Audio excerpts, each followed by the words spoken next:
Guys, lumayas ako sa amin. Dito na lang ako. Oh, dala akong bag. Hindi kami nagpapansin na ni Dudong. Ayaw ko siyang pansinin. Galit siya sa akin. Kasi ang sabi niya, 6 na beses daw ako kumain sa isang araw. Napakagastos ko daw. Tama na daw yung 6 na beses. Kasi anong oras pa lang? Alas 3. Hindi ibig sabihin, mahaba pa bago ang gabi. Gutom ako noon. Hindi niya ako maiisahan. Dinala ko na yung kaldero. Bakit? Pipigilan niya ako. Gusto kong kumain. Teka, dala ko nitong sandok ko. Kain yung tao, nagagalit. So, guys. Kala niya, makukuha niya ako sa gita-gita niya. Oh, hindi niya ako maiisahan.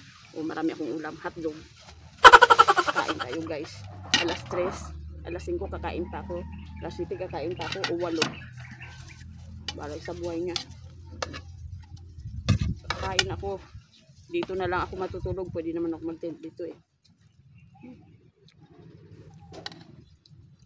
Kain tayo, guys. Pigilan niya akong kumain. Gusto kong kumain eh. Dami kong kanin. Titenta ko dito. Dito ako matutulog. Hindi niya ako maiisahan. Pagsayin siya ng kanya.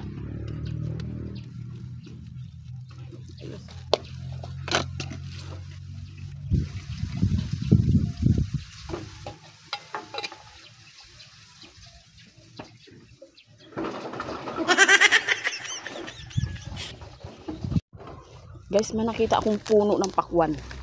Ano? Oh. Oh, ito may bunga maliit oh. Ito may bungang malaki. Ang laki ng pakwan, guys. Oh, akin to. Hindi ko bibigyan si Dodong dito. Akin lang to. Ito na, guys. Oh. Mukbang. Mukbang. Tamis. Walang diet. Sarap.